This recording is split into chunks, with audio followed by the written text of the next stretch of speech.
তো ড্রামাটি শুরু হয় আমাদের প্রধান ফিমেল লিডকে দেখিয়ে, যার নাম ছিল শিবেই। শিবেইকে কিডন্যাপ করা হয়েছিল। সে অনেক ভয়ে ছিল, তার চোখ বন্ধ করা ছিল এবং হাত বাঁধা ছিল। সে অনেক ভয়ঙ্কর একটি জায়গাতে ছিল, তার চারপাশে অনেক অন্ধকার ছিল, আর সে কান্না করতে করতে কাউন্টিং করছিল। আর তার পেছনে একটি গাড়িও তার দিকে আসছিল। তো তখন আমাদের একদিন আগের ঘটনা দেখানো হয়। শিবেই সকাল সকাল ঘুম থেকে ওঠে আর সে নিজে নিজে নাস্তা তৈরি করে খেতে থাকে। আর তার সামনে টেবিলের ওপরে তার আর তার হাজবেন্ড চিন্নানের ডিভোর্স লেটারটি রাখা ছিল। তার মানে শিবেই বিবাহিত আর তাদের ডিভোর্সও হতে চলেছে। শিবেই একটি ব্যাংকের অ্যাকাউন্টিং এর কাজ করত। তখন শিবেই রেডি হয়ে তার কাজের জন্য বের হয়ে পড়ে। শিবেই ব্যাংকে যাওয়ার পরে তার ব্যাংকের সকল এমপ্লয়মেন্টরা তারা একসাথেই এক্সারসাইজ করে। আর আমরা এটাও জানতে পারি যে শিবের ব্যাংকের রুলসগুলো অনেক স্ট্রিক্ট ছিল। শিবেই যখন তার কাজ করছিল তখন হঠাৎ করে তার মায়ের কল আসে। তার মা তাকে কল দিয়ে বলে যে তার ভাই নাকি লোনের জন্য অ্যাপ্লাই করছে, কিন্তু তার ইনকামটা হাই না হওয়ার কারণে তাকে লোন দেওয়া হচ্ছে না, যার জন্য সে তোমার ব্যাংকের মাধ্যমে ইনফরমেশনগুলো কালেক্ট করতে চাচ্ছে। তখন শিবেই বলে যে আমি আমার বসের সাথে এই বিষয়ে পরে কথা বলবো। কিন্তু শিবেইয়ের মা তাকে এখনই কথা বলার জন্য অনেক জোর করছিল, কারণ যদি তার ভাই লোন না পায় তাহলে তাদের বিয়েটাও ভেঙে যাবে আর তার মা তাদেরকে একটি বাড়িও কিনে দিতে পারবে না। তখন কল কাটার পরে শিবেই তার হাজবেন্ডের একটি কথা মনে করে। তার হাজবেন্ড তাকে বলতো যে তোমার এমন জীবনযাপন করা উচিত নয় যেটা তুমি ডিজার্ভই করো না। তখন শিবেই তার ব্যাংকের ম্যানেজারের কাছে যায়। সে তার ম্যানেজারকে বলে যে সে যেন তার ভাইয়ের ইনকামটা হাই দেখাতে সাহায্য করে, যেটাতে সে যেন খুব তাড়াতাড়ি লোনটি পেয়ে যায়। তখন ম্যানেজারও শিবাইকে হেল্প করার জন্য রাজি হয়ে যায়। আর তিনি বলেন যে আমি তোমাকে এই ব্যাংকে কাজ দিয়েছি, আর তুমি যে বিপদে পড়ো না কেন আমি তোমাকে সাহায্য করব। কিন্তু তোমার তো অলরেডি বিয়ে হয়ে গিয়েছে, তুমি বিবাহিত আর তোমার ফ্যামিলি আছে। আমি জানি তুমি এটা তোমার ভাইয়ের জন্য করছো, কিন্তু এটা তো একটা লিমিট থাকা উচিত নাকি? ম্যানেজারের এই কথা শুনে শিবে কিছুটা মন খারাপ করে, কিন্তু সে তেমন কোনো কথা না বলে সেখান থেকে চলে আসে। তখন আমাদেরকে একটি খবর দেখানো হয়। খবরে বলা হচ্ছিল যে সেনচিয়ান স্ট্রেট থেকে রাত 1টার সময় একটি মেয়ে নিখোঁজ হয়ে গিয়েছে। আর সেই মেয়েটিকে লাস্টবারের মতো ব্লু টপ শর্ট স্কার্ট এবং রেড হিলের সাথে দেখা গিয়েছিল। আর হঠাৎ করে তাকে একটি ভ্যানে করে তুলে নিয়ে যাওয়া হয়েছে। তো ব্যাংকে এই খবরেরই কথা হচ্ছিল। তখন এই খবর শুনে চেন নামের একটি লোক সেই মেয়েটির ভুল ধরিয়ে বলে যে ওই মেয়েটির এইরকম অদ্ভুত কাপড় পরে রাতের সময় তো বাইরে বের হওয়া উচিত হয়নি। তখন সেখানে থাকা আরো একটি ফিমেল এমপ্লয় চেনের কথাটি ভুল বলে আর তাকে বলে যে মেয়েরা যা চাইবে তাই পরবে, এটাতে সমস্যা কি? তখন শিবে জাও নামের একটি মেয়েকে এসে খাবার দেয়। তখন জাও বলে যে তুমি সবাইকে প্রতিদিন এভাবে খাবার দিয়ে দিয়ে তাদের অভ্যাসটা নষ্ট করো না। তখন সেখানে আবার ওয়াংলিন নামের একজন কর্মচারী আসে। সে এসে শিবেইকে বলে যে আমার শিফট শেষ হয়ে গিয়েছে আর আমার সন্তানদের নিয়ে আসতে হবে, যার জন্য ওয়াং শিবেইকে তার সকল কাজ দিয়ে চলে যায়। তখন যাও শিবেইয়ের কাছে আসে আর তাকে বলে যে ওয়াং আবারও তোমাকে তার কাজ দিয়ে চলে গিয়েছে। আচ্ছা দাঁড়াও, আমি তাকে কালকে অফ নিতে বলবো। তখন শিবাই বলে যে আরে এটার কোনো দরকার নেই, অবশ্য আমার এত তাড়াতাড়ি ঘর যাওয়ার দরকারও নেই। তখন ঝাও বলে যে তোমার হাজবেন্ড কি বাড়িতে নেই? তখন শিবাই বলে যে সে আজ বাড়িতে আসবে। তখন যাও শিবাইকে বলে যে আমি আর নিন্নয়ে বিয়ে করতে যাচ্ছি আর আমি তোমাকে ইনভাইটেশন দেওয়ার জন্য তোমার বাড়িতে আসবো। তখন যাও শিবাইকেও তাড়াতাড়ি বাড়িতে চলে যাওয়ার কথা বলে আর কিছুটা সতর্ক থাকতে বলে, কারণ বর্তমানে বাইরের মহলটা অতটাও ভালো না। তখন শিবাই ঝাওকে বলে যে তোমার এখন লং স্কার্ট পরা উচিত আর নিয়ানকে তোমাকে পিক আপ করতে আসতে বলো। এটাতে যাও বলে যে আমার এটার দরকার নেই, কারণ আমি তো আগে থেকেই সতর্ক। তখন যাও তার পার্স থেকে কন্ট্রাসেপটিভ বের করে শিবাইকে দেয় আর তাকে বলে যে অনলাইন এক্সপার্টদের হিসাবে এটা তোমার সাথে সবসময় রাখা উচিত, কারণ যদি কেউ তোমার সাথে জোরজবরদস্তি করে তাহলে তুমি তাকে এটা দিয়ে দিতে পারো। ঝাওয়ের এই আইডিয়াটা শিবাইয়ের অতটাও পছন্দ হয় না, কিন্তু ঝাও তারপরেও শিবাইয়ের ব্যাগে সেটা রেখে চলে যায়। এরপরে শিবাইকে তার মা আবারও কল করে আর তাকে কল করে জানায় যে তাদের লোন নাকি পাস হয়ে গিয়েছে আর হাউস কন্ট্রাক্টও সাইন হয়ে গিয়েছে আর তার ভাইও বাড়ি পেয়ে গিয়েছে। শিবের মা তাকে তাড়াতাড়ি বাড়িতে আসতে বলে আর সে এটাও জানায় যে সে তার হাজবেন্ডের জন্য খাবার তৈরি করেছে। শিবেই সেই সময় তার মাকে তাদের ডিভোর্সের কথা জানায় না, সে চুপ থাকে। শিবেই চিন্নানকে SMS করার চেষ্টা করে, কিন্তু সেটা সে আবারও আনসেন্ড করে দেয়। তখন শিবাইয়ের তার একটা পাস্ট মনে পড়ে। চিন্নান যখন তার সামনে ডিভোর্স পেপার এনেছিল তখন শিবেই অনেক শকড হয়ে গিয়েছিল। চিন্নান শিবেইকে বলেছিল যে তুমি ডিভোর্সের পরে এই ঘরটি নিতে পারো আর আমি তোমার সকল ঋণও পরিশোধ করে দেব। তখন শিবেই বলে যে তুমি ডিভোর্স কেন চাও? তোমার কি অন্য কাউকে পছন্দ? এটাতে চিন্নান মানা করে দেয়, অর্থাৎ তার অন্য কাউকে পছন্দ না। তখন শিবে বলে যে ঠিক আছে, আমি নিজেকে পরিবর্তন করে নিব। তখন চিন্নান কোনো কথা না বলে সেখান থেকে চলে যাচ্ছিল। তখন শিবে আবার বলে যে আমি তোমার এই সিদ্ধান্তে রাজি নই, কারণ যদি ডিভোর্সই নিতে হয় তাহলে আমাকে বিয়ে কেন করলে? তখন চিন্নান একটি ল্যাম্পের দিকে তাকিয়ে বলে যে আমাদের রেনোভেশনে একটি বাল্ব ছিল, আর সেটা আমার ভালো লাগতো না, কিন্তু একদিন তুমি প্লাস্টিক দিয়ে ফুলের পাপড়ি বানিয়ে এই বাল্বটি সাজিয়ে দিলে, আর তুমি আমাকে জিজ্ঞাসা করেছিলে যে ভালো লাগছে তাই না? তখন আমি হ্যাঁ বলে দিয়েছিলাম, কিন্তু কিছুদিন পরে আমি রিয়েলাইজ করলাম যে সেই প্লাস্টিকের পাপড়িগুলো অনেক দুর্বল ছিল আর সেগুলো খারাপ হতে শুরু করে। এরপরে আমি তোমাকে ল্যাম্পটি চেঞ্জ করার জন্য বলি, তুমি এরপরে রিপেয়ার করেছিলে, কিন্তু সেটা অনেক দেরিতে। তখন শিবে চিন্নানকে সরি বলে। তখন চিন্নান বলে যে তুমি সকল ইস্যুগুলোতেই সরি বলে বলে পার করে দাও। তুমি সকল ইস্যুগুলোকে সরি বলে কি ঠিক করতে পারবে? তুমি কি কখনো তোমার ফিলিংসের কথা ভেবেছো, কিংবা আমাদের ফিউচারে? আমাদের এমন জীবনযাপন করা উচিত নয়।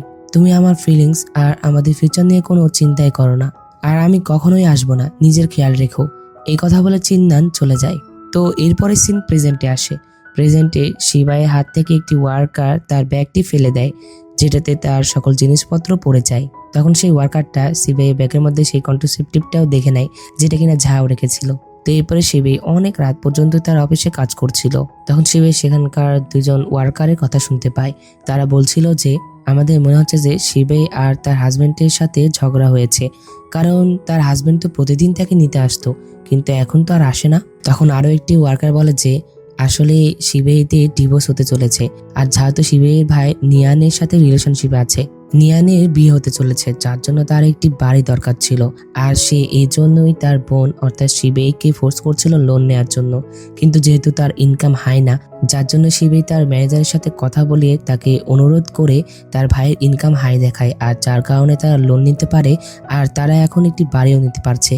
আর এই ওয়ার্কারটি আরো একটি কথা বলে যে আর আমার মনে হয় যে শিবের মনে হয় একটু মানসিক সমস্যা আছে, কারণ সে অন্যদের কথা মানা করতে পারে না, আর হয়তো লাস্টে সে নিজেকে ধ্বংস করে ফেলবে। তো তখনই সেখানে তাদের ম্যানেজার আসে আর তাদের সবাইকে বলে যে তার নাকি আজকে তার ওয়াংফু প্রপার্টির মালিক জেং এর সাথে একটি মিটিং আছে, আর সেই মিটিং এ সে এদের সবাইকে নিয়ে যাবে। আর ম্যানেজার তাদেরকে বলে দেয় যে এটা কিন্তু তোমাদের উপর নির্ভর করবে যে তোমরা কতটুকু ড্রিঙ্কস করতে পারো। তোমরা ভালো ড্রিঙ্কস করতে পারলেই আমাদের চুক্তিটি সফল হতে পারবে, আর যে এই মিটিং এ থাকবে না তাকে জব থেকে বের করে দেওয়া হবে। তো যাই হোক, এরপরে রাতের বেলা জেং তার সেক্রেটারি লিওকে নিয়ে চলে আসে। যাই হোক, অন্যদিকে আমরা চিন্নানকে দেখতে পাই যে কিনা একটি কার ওয়ার্ক সেন্টারে কাজ করে। তখন সে খেয়াল করে যে বাইরে বৃষ্টি হচ্ছিল, যেটাতে তার শিবেইয়ের চিন্তা আসে, যার জন্য সে শিবেইকে নেওয়ার জন্য ব্যাংকে চলে যায়। অন্যদিকে আমরা শিবেইকে দেখতে পাই সে নিয়ানের মাধ্যমে চিন্নানকে জানানোর চেষ্টা করছিল যে তার আজ ক্লায়েন্টের সাথে মিটিং আছে, যার জন্য তার বাড়ি ফিরতে দেরি হবে। কিন্তু সেই মেসেজ দেওয়ার আগে জেং তাকে দেখে ফেলে, আর জ্যাং শিবেইয়ের ম্যানেজারকে বলে যে শিবেই নাকি তাকে সম্মান করছে না, কারণ সে তার সামনে সেখানে ফোন চালাচ্ছিল। তখন সবার বলাতে শিবেই জ্যাংকে ড্রিঙ্কস অফার করে। এটাতে যাও শিবেইয়ের হেল্প করার জন্য গেলে ম্যানেজার তাকে বসিয়ে দেয়। তখন জেং সবার সামনে শিবেইকে ড্রিঙ্কস করার জন্য বলে, আর শিবেইয়েরও তার চাকরি বাঁচানোর জন্য এগুলো করতে হচ্ছিল। এরপরে তো জেং জোরপূর্বক শিবেইয়ের সাথে ড্রিঙ্কস করে। তখন শিবেই ড্রিঙ্কস করে অনেক ড্রাঙ্ক হয়ে যায়। তখন ঝাও তাকে সেখান থেকে নিয়ে যাচ্ছিল। অন্যদিকে চিন্নান শিবেইয়ের অফিসের সামনে আসে, কিন্তু সেখানে সে কাউকেই দেখতে পায় না, যার জন্য সে সেখান থেকে চলে যায়। অন্যদিকে শিবেইয়ের অবস্থা অনেক খারাপ ছিল, সে ওয়াশরুমে ছিল। তখনই তার মা তাকে কল করে। তার মা তাকে কল করে বলে যে সে কোথায় আছে। তখন শিবেই মিথ্যা কথা বলে যে আমি তো বাড়িতেই আছি। তখন তার মা বলে যে আমি তো তোমার বাড়ির বাইরেই আছি, আর তোমার ঘর বন্ধ, তুমি আমাকে মিথ্যা বলছো কেন? তখন শিবের মা বুঝতে পারে যে শিবে ড্রিঙ্কস করেছে। তখন শিবে বলে যে আমি এটা আমার জবের জন্য করছি। শিবের মা এটাও জেনে যায় যে শিবেই আর চিন্নানের নাকি ডিভোর্স হতে চলেছে। তখন শিবের মা তাকে বলে যে একজন মেয়ের জন্য ডিভোর্স অনেক বড় একটা বিষয়, কারণ ডিভোর্সের পরে আবারও বিয়ে করাটা অনেক বড় একটা সমস্যা। আর তুমি কেনই বা ডিভোর্স নিবে? যাও, আর নিয়ান তো বিয়ে করতে চলেছে, তোমার ভাইয়ের ফিলিংস এর বিষয়েও তো তোমার ভাবা উচিত। আর আমি তোমাদের এই ডিভোর্স নিয়ে একদমই এগ্রি না। তখন শিবে কান্না করতে করতে তার মাকে বলে যে আমি নয়, বরং চিন্নানই ডিভোর্স নিতে চাচ্ছে, সে আমার সাথে থাকতে চায় না। বাহিরে ঝাও শিবাইকে ডাকার জন্য আসে, কিন্তু তখন সে বাহির থেকে শিবাই আর তার মায়ের কথা শুনে ফেলে। তখন শিবের মা তাকে জিজ্ঞাসা করে যে চিন্নান কি এটার জন্য রেগে আছে যে তুমি নিয়ানের জন্য ঋণ নিয়েছো? যদি এটাই কারণ হয় তাহলে তোমার তার সাথে কথা বলা উচিত আর তাকে মানানো উচিত। তখন এটাতে শিবে অনেক চিৎকার করে বলে যে তাহলে এটার আবার কি মানে হয়? আমি কি লোন নিতে পারি না? আর নিয়ানের একটা নতুন বাড়ি দরকার ছিল, তাহলে কি সে বাড়িও নেবে না আর বিয়েও করবে না? তখন তার মা বলে যে তুমি বড় বোন হয়ে এমনটা কিভাবে বলতে পারো? তখন শিবে আরো জোরে চিৎকার করে বলে যে আমাকে বকাবকি করার মানেটা কি? আর তুমি কি মনে করো যে আমি এগুলোই চাই? তখন এত জোরে চিৎকার করতে শুনে বাইরে থেকে ঝাও শিবেকে বলে যে সে কি ঠিক আছে? তখন শিবে বলে যে হ্যাঁ। এরপরে শিবেই বাইরে আসে আর সে ঝাওকে ধন্যবাদ জানায়। তখন শিবে ঝাওকে বলে যে তোমার আর নিয়ানের একটি ভালো জীবনযাপন করা উচিত, আর আমার জীবনের বিষয় তো আমার জানাই নেই যে আমি এটা কিভাবে ভালো করব, কিন্তু তোমাদের বিষয়টা আলাদা, তোমাদের ব্যাপারে জানা আছে। এগুলো শুনে ঝাও বলে যে তুমি এগুলো কি বলছো? তখন আবার সেখানে তাদের ব্যাংকের ম্যানেজার চলে আসে। ম্যানেজার এসে তার কাছ থেকে ক্ষমা চায় আর তাকে বলে যে আমার জন্য তোমাকে এখানে অনেক বেশি ড্রিঙ্কস করা লাগলো, কিন্তু আসলে ডিনার অ্যাপয়েন্টমেন্ট গুলো এমনই হয়। তখন শিবে ইমোশনাল হয়ে বলে যে আমি যখন এখানে প্রথম জব নেওয়ার জন্য এসেছিলাম তখন আমার বয়স জবের জন্য অনেক বেশি ছিল, কেউ আমাকে জবে রাখতে রাজি হচ্ছিল না, কিন্তু আপনি আমাকে জব দিয়েছেন।